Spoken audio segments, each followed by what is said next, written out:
Welcome, Padawan, to the Timpedia Holocron. Today's lesson is going to cover one of the most secretive and little-known races in the galaxy, but also one of the most powerful.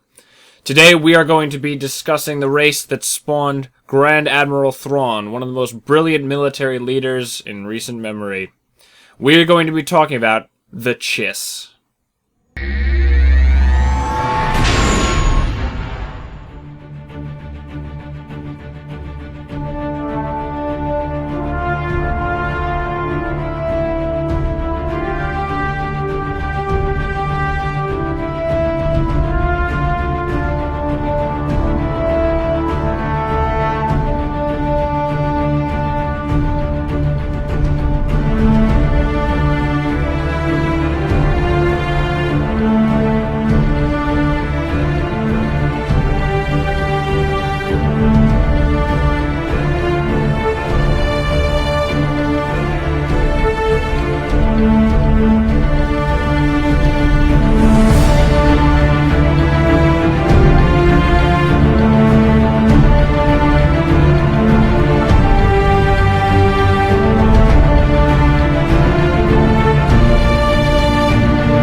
Physically, Chiss are very close to humans. However, there is much less diversity among the Chiss, as they all have their trademark dark blue skin, red eyes, and jet black hair. Some of the oldest Chiss may have gray, but other than that, there is very little distinction between physical characteristics of Chiss. They are all very thin and tend to have a very high metabolism that means that obesity is non-existent in their race. Also, one interesting thing to note is that they age about twice as fast as a human, so a 10-year-old Chiss will appear the same as a 20-year-old human. Finally, their skin and eyes actually become more intense in color when there is more oxygen around. To find the origins of the Chiss race, one must go very far back to before the formation of the Galactic Republic. Apparently, the Chiss landed on their home planet of Scylla, which is an ice planet where they live underground, approximately 27,000 years before the Battle of Yavin, coming in on a sleeper ship from Coruscant full of humans who later evolved due to minerals in the ice of Scylla. Originally, when landing on Scylla, the humans found a temperate planet that they could live on comfortably. However, over time and over many millennia, the planet became covered in ice and they were forced to move underground. This has caused many societal impacts to the Chiss, as well as leading to the evolutions that have diverged them from the human race, their skin and eyes and other physical features notwithstanding. During the early days of the Chiss, they remained largely isolationist. They established the Chiss Ascendancy as their governing body, as well as the Chiss Expansionary Defense Force to defend them and seek out new planets to colonize. The earliest known signs of the Chiss in the Galactic Republic and galaxy at large were a few weapons that were being sold on the black market as early as 4,000 before the Battle of Yavin. The first true action of the Chiss was to be an ally of the Empire in the Great Galactic War, with Chiss serving as intelligence agents or bounty hunters. As far as the military, though, of the Chiss, they are a very reactionary military, only responding to enemy attacks. They cannot attack an enemy first as part of their doctrine, and this is drilled into them at a very, very young age. Aside from these isolated incidents, though, the galaxy at large really does not know about the Chiss, or at least did not until the rise of Grand Admiral Thrawn, and at that point he was the only visible Chiss, so he very much shaped what the view of the Chiss is to this day. Grand Admiral Thrawn will be the subject of an entire lesson at some point in the future, but for right now, let's just cover some of the basics that relate to the Chiss race. Thrawn was responsible for the outbound flight incident and the defeat of a Vagari incursion into Chiss space through his preemptive actions. However, these got him kicked out of the Chiss military because of their established doctrine of only responding to enemy attacks. Thrawn eventually went on to establish a separate empire from the Chiss, and was only the real public face of this empire. However, during the rise of the Galactic Empire, the Chiss ascendancy was still largely ignored. Even when Thrawn became a Grand Admiral, there was no real contact with the Ascendancy by the Galactic Empire. They defeated the Sisi-Ruvi after the Battle of Endor, and this established them as the most powerful empire in the unknown regions. Similar to the style of the Galactic Empire, the New Republic and the Chiss Ascendancy knew of each other and established relations, but again largely ignored each other and simply went their own ways. However, sometime after the Outbound Flight Recovery Project, the Chiss Ascendancy actually absorbed Thrawn's Empire of the Hand, taking away this separate empire and greatly boosting the military might of the Ascendancy. During this time, the Chiss began to use Keelix as laborers, Keelix being an insectoid collective of races from the unknown regions. Now, Keelix can make other members of other races become joiners, where they become part of the hive mind.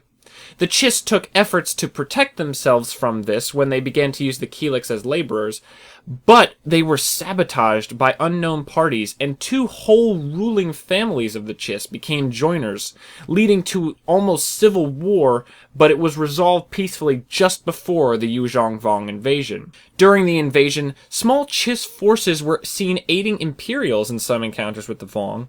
However, it is unknown what kind of engagements the Chiss had on their own against the Vong, or whether they were even attacked by the invading aliens. Near the end of the war, the Jedi were allowed to pass through Chiss territory by the ruling families when they were searching for the planet Zonama Seka in an attempt to end the war.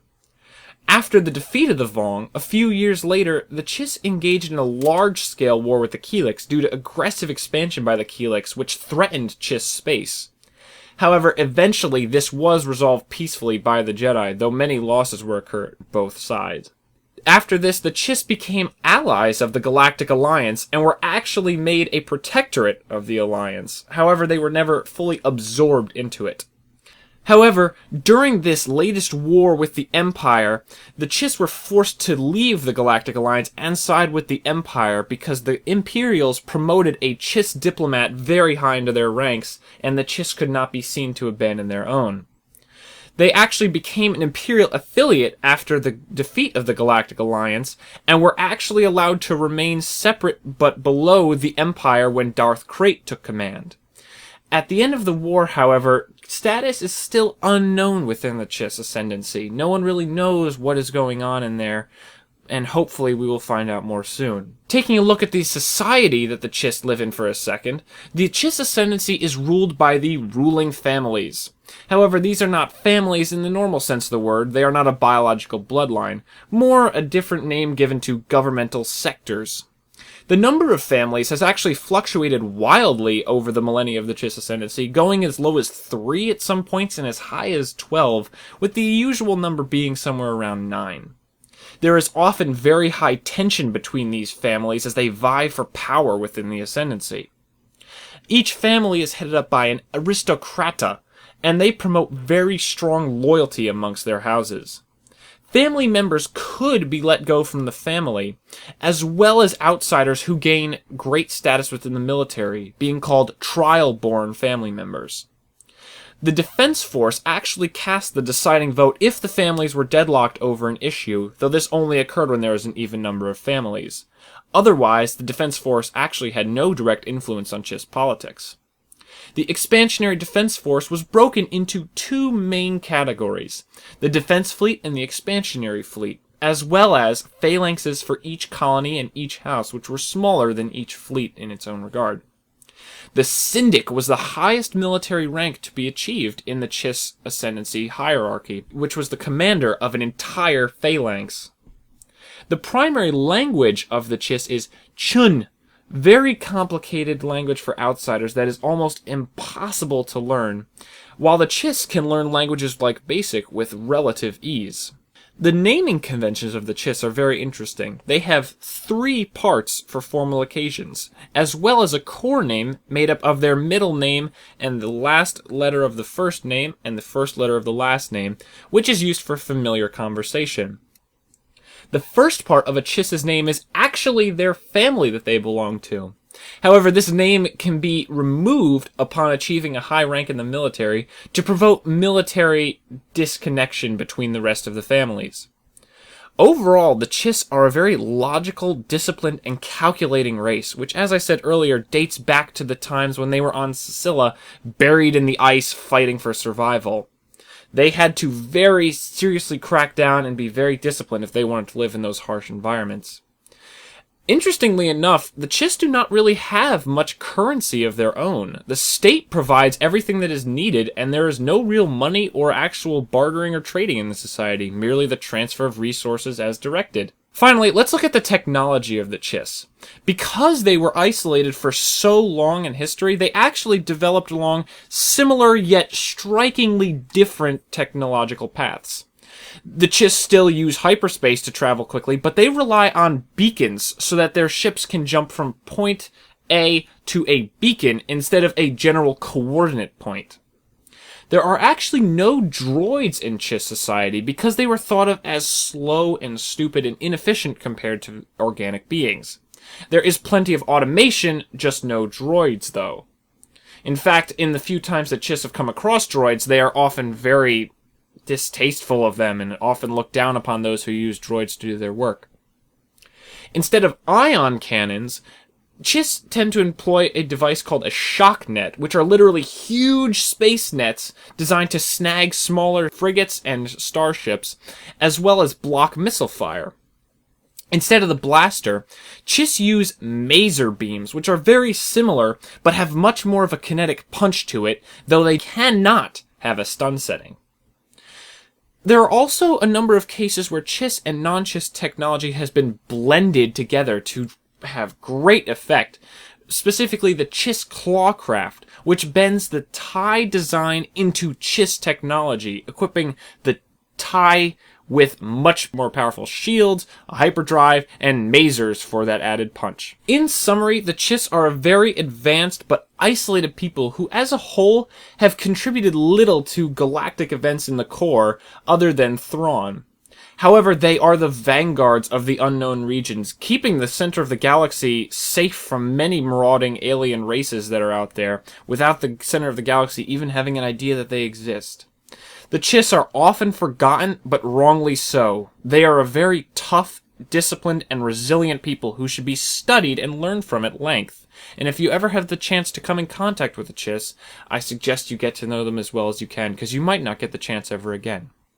This lesson is concluded, Padawan. May the Force be with you.